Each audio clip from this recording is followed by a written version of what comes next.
شما برنامه خبری رادیو آزادی رو تماشا دارید. امروز 24 میلیون است و در 15 دقیقه بعدی اطراف این و دیگر موضوعها صحبت میکنیم. آسیا با بدن سوخته در بیمارستان است. دوستان نویای سینو قضیه رو تحقیق دارد. آموزگاران انگشتی حیرت میگذند. بچه خیلی رحمدل بود و نمیدونم چه خیلی با این راه رفت منم خودم حیران شدم. نتیجه ها را اعلام کردند. پیروزی نامزدی مخالفان، سیاستمدار کم تجربه و اما پر انرژی در انتخابات شهرداری استانبول. مقامات تاجیک تصمیم دارند روزهای نزدیک انتقال کودکانی از اراق آورده شده را به خانواده ها شروع کنند. پیوندان آمادگی میگیرند.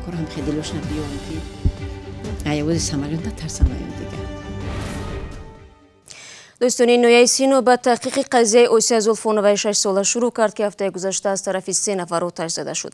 بدن آسیا 65% سوخته است و وزن ارزیابی می شود. 3 نورسی متهم در آزادی اند. 2 نفر آنها خوانندگان صنف 3 و 4 و 1 نفرشان 16 ساله است. مقامات به خاطر خلل نرساندن به رفت تفتیش در این باره چیزی نمیگویند. خبرنگاری رادیو آزادی که امروز به محل حادثه دهه چویرکوران رفت امکان یافت با خود گمانبران و آموزگاران آنها صحبت کند. رهبر صنف یکی از آنها گفت که از شاگردش این کار را امیدوار نبود. وای همون بچه کدگی میگیم ما وقتی دیدم که وای الله سر داد میگم ما دویدم به سر مکتب اومده وای همین طلبه ما به سر مکتب اومده دویده کودک عقلش نگرفته که دروی همسایه گپ زنه دویده به سر معلمه اومده گفته که معلمه گپ زنه و تو وای اومده رفته که بعد خودشون خبردار شدن الله کشتن. یکی از دیگر آموزگاران تخمین میکند که به این کار نورسی 16 ساله دست زده است. میگم من باید همین گپا میگم من نکردم وای بچه مجبور کرده باشه که سگ داشته سگ عرسو داشته قطعش ترسون داشته نورسی که صاحب سگ است نخواست در این باره با خبرنگاری رادیو آزادی صحبت کند. همکاران ما میگویند وقتی امروز با معلمان به منزل نورس آمدند او به تازه کردن دندانهای سگ‌هایش مشغول بود و نخواست درباره این حادثه با آنها حرف زند. تفصیلات وابسته به این موضوع در وبسایت رادیو آزادی گذاشته شده است و به زودی مصاحبه با معلمان و نزدیکان نورسان متهم به آتش زدن آسیا گذاشته خواهد شد. رو می‌رویم به موضوع دیگر. صبح امروز پرزیدنت تاجیکستان سفر به نواحی شرقی توبه مرکز را از بازدید نویای سنگوار آغاز نموده بخشیده به جشن وحدت ملی در برافروختن پرچم دولتی با بلندی 5 متر شرکت کرد. قرار است مراسم اصلی تجلیل از روز وحدت امسال در شهرک غر مرکزی نویای رشت دایر شود. در گذشته سران یا نمایندگان مخالفان و افرادی خدمت کرده به صلح تاجیکستان نیز به این جشن دعوت می‌شدند. اما سالهای اخیر در چاره‌بینی‌های جشنی از آن طرف صلح یاد نمی شود. وکیلان تاجیک امروز در جلسه پارلمان به جانبداری از قانون آواز دادند که به انتخابات ربط دارد. در صورت امضا شدن قانون مذکور از سوی عملی رحمان اعضای حزب‌های سیاسی تاجیکستان حق عضویت در کمیسیون مرکزی انتخابات را از دست می‌دهند. شادمان یتیم گزارش می‌دهد. اعضای حزب‌های سیاسی تاجیکستان از حق عضویت در کمیسیای مرکزی انتخابات یک نهاد ناظر به جریان رای‌دهی و شمارش آواز محروم شدند. وکیلان مجلس نمایندگان روز 24 ایون یک دلانه قانون نو درباره کمیسیای مرکزی انتخابات را قبول کردند که حزب‌های سیاسی نمی‌توانند اعضای آن باشند.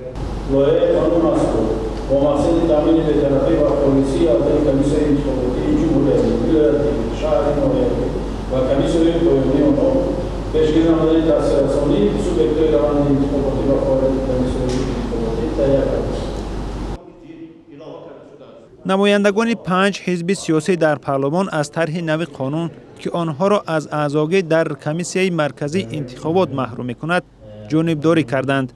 حزب‌های سیاسی که در پارلمان نماینده دارند اعضای حزب نبودن نمایندگان این کمیسیه را باعث شفاف شدن روند انتخابات عنوان کردند. بیشتر نمایندگان حزب‌ها بر آن اشاره می‌کنند که تا این زمان با زیاد بودن اعضای حزب خلقی دموکراتی نمایندگان آنها هم در کمیسیه ها بیشتر بود. در اکثر حالات در اکثر کمیسیه ها تعداد نمایندگی از حزب‌های سیاسی مملکت برابر نبود. مثلا در کمیسیه مرکزی انتخابات 13 نفر ولی از حزب اگراری مثلا از ما 1 نفر با اونجا شامل بود. من میدونم که از دیگر هم همین خیلی بود و اکثرا از یک حزب خلق دموکراتی. بله ما باوری داریم که иштироки ҳизбҳо дар омодагирӣ ва натиҷагирии интихобот дурусттар ва роҳ монда мешавад. вакилони парлумон гуфтанд бар асоси тарҳи пешниҳодӣ аъзои ҳизбҳои сиёсӣ метавонанд ба ҳайси нозир ва узви қитъаҳои интихоботӣ ҷараёни овоздеҳиро назорат кунанд. баъзе аз мунтақидон тағйирот дар ҳайати Комиссияи марказии интихоботро таъмири косметикӣ медонанд ки ба бовари онҳо ба созмонҳои байналмилалӣ паёми дигаргуна медиҳад. камтарин дастоварде ки дар низоми интихобот дар робита ба таъмини шаффофият ва кафолати интихоботи одилона мутобиқ ба асноди ҳуқуқи байнулмилалӣ буд, ин низ барбод рафт, зеро ки яке аз кафолатҳои муҳим ва воситаи таъмини интихоботи озод ва шаффофу одилона намояндагии баробари ҳизбҳои сиёсӣ дар Комиссияи марказии интихобот ва райпурси ҳавзаҳо ва бахусус участкаҳои интихоботӣ мебошад. тағйирот дар ҳоле пешниҳод шудааст ки соли оянда дар Тоҷикистон интихоботи парлумонӣ ва президентӣ баргузор хоҳад шуд. шумо барномаи хабари радиои Озодиро тамошо доред. натиҷаҳои пешакии интихоботи шаҳрдории Истанбул дар рӯзи 23 июн нишон медиҳад ки Акрам Имомоғлу аз мухолифони ҳукумат ғолиб омадааст. дар ин даври интихобот беш аз 8.5 миллион нафар ширкат карданд. натиҷаи интихоботи шаҳрдории Истанбул барои ояндаи сиёсии Раҷаб Таyyib Эрдоғон ва ҳизби адолату рушд бисёр муҳим дониста мешавад. Сарвинози Рӯҳулло мавзӯъро идома медиҳад. рӯзи якшанбе дар интихоботи такрории раиси шаҳри Истанбул номзади мухолифини ҳукумат пирӯз шуд ки ҳамчун паёми райдиҳандагони норозӣ аз сиёсатҳои президенти ин кишвар Раҷаб Таyyib Эрдоғон арзёбӣ мешавад. ба навиштаи расонаҳои Туркия, Акрам Имомоғлуи 49-сола номзади ҳизби ҷумҳурихоҳи мардумӣ дар овоздиҳии 23 июн беш аз 54% райҳоро касб намудааст. мо ҳамаро пазироӣ хоҳем кард. мо дар ин шаҳр демократия ва адолат месозем.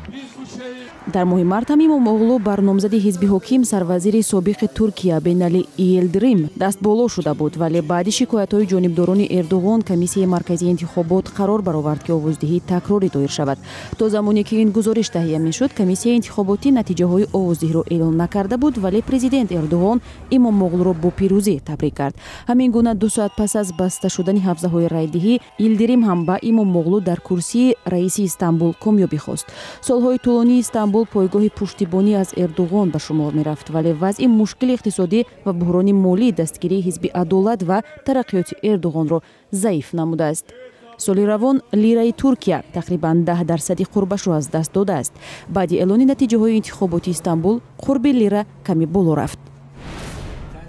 бармегардем ба Тоҷикистон. бо гузашти қариб 2 моҳ аз бозгардониндани даҳо кӯдаки тоҷик аз зиндонҳои Ироқ, хешу наздикони онҳо ҳанӯз имкони дидору мулоқот бо атфолро пайдо накарданд.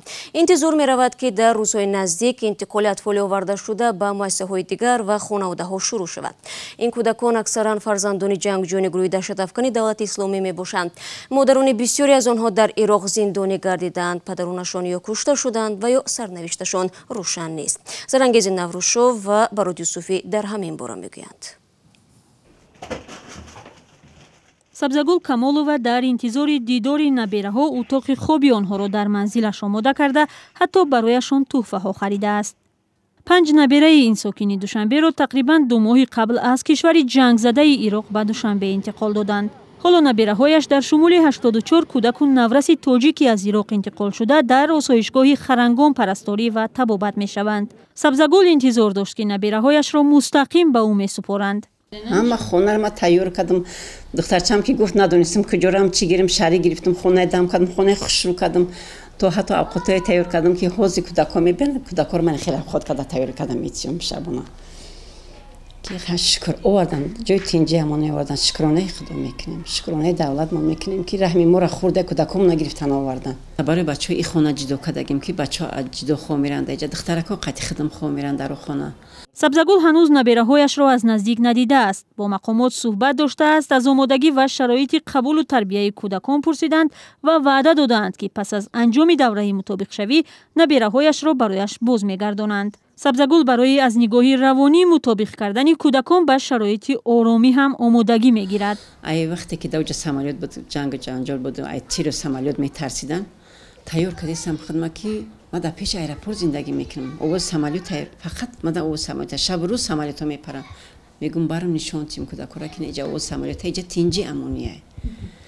Кӯдако тайёр шаванд ба ҳамин овоз кӯдакора худма тайёр кардам кӯдакора ҳам хеле дилошна биём ки ай овози самолёт натарсан ва ё дигар. мақомоти тоҷик мегӯянд марҳилаи аввали барқароршавии кӯдакони аз минтақаҳои ҷангзада баргардонида шуда ба анҷом расидааст ва қарор аст сар аз ҳафтаи оянда интиқоли ин атфол ба муассисаҳои дигар ва хонаҳои хешу табор шурӯъ шавад. шодихон ҷамшед муовини вазири тандурустии тоҷикистон гуфт ҳафтаи оянда бояд кӯдакон мавзеи харангонро тарк кунанд, вале феълан танҳо атфоли хурдсол ба эҳтимоли зиёд то 3 солаҳо бо санадҳои зарурӣ ба хешовандони наздик дода мешаванд. кӯдакони синни мактабӣ ба тарбияи муассисаҳои таълимӣ ва ятимхонаҳо фаро гирифта мешаванд. равоншиносон таъкид мекунанд ки кӯдакони баргардонидашуда бояд дар оилаҳо парасторӣ шаванд ва аз ҳамдигар дур карда нашаванд. ин ҷараёни мутобиқшавии кӯдаконро ба муҳити дигар мушкил мекардааст. дар ин маврид Кумитаи байналмилалии салиби сурх ба мақомоти Тоҷикистон тавсияҳои худро ироа кардааст. Мы уже отправляли рекомендации насчет мо аллакай ба мақомоти ҳукумат тавсияҳо дар мавриди вазъияти кӯдакон, махсусан дар бораи он ки кӯдакон бояд аз ҳам ҷудо карда нашаванд ва дар оилаҳои наздикон парасторӣ шаванд пешниҳод кардаем.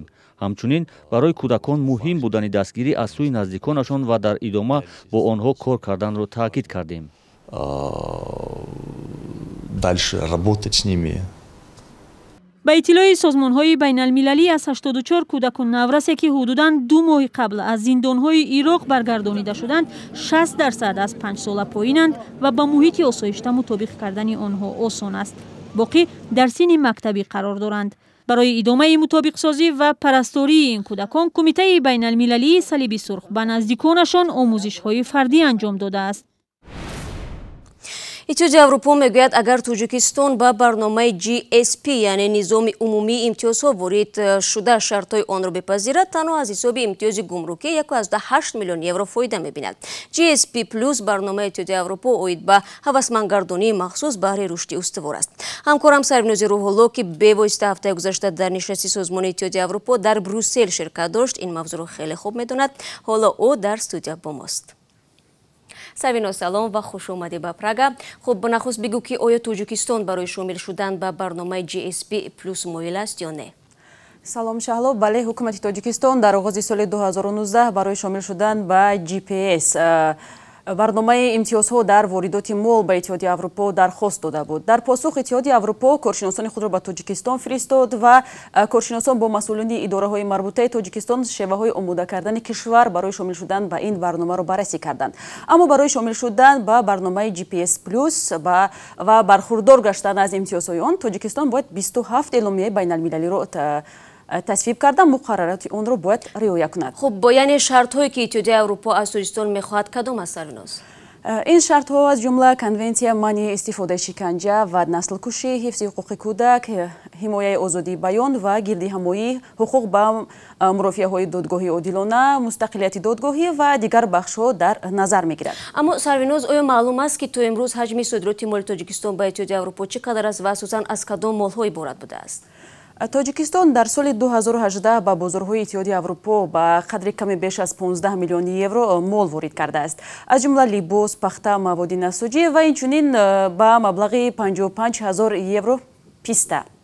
Хуб, ташаккури зиёд. Сарвинози Рӯҳулло буд ки чанд рӯзи пеш аз Брюссел ба Прага омад ва ҳоло меҳмони мо дар ин ҷой аст. Бор дигар хуш омадӣ. Ва бинандагони азиз, ман дар ҳамин дақиқаҳо барномаи имрӯзро ба анҷом мерасонам ва шумо метавонед гузоришҳои бештарро дар канали мо дар YouTube бо номи Озодӣ видео тамошо кунед. Тафсилоти хабарҳои рӯз дар сомонаи радиои Озодӣ зери нишони www.ozodi.org дастраси шумо азизон аст. агар хостед метавонед аз саҳифаҳои радиои Озодӣ дар шабакаҳои иҷтимоӣ низ истифода кунед. Фардо субҳи барвақт тамошои навиди бомдодӣ ёдатон наравад. То мулоқоти баъдӣ, худо нигаҳдори шумо бошад.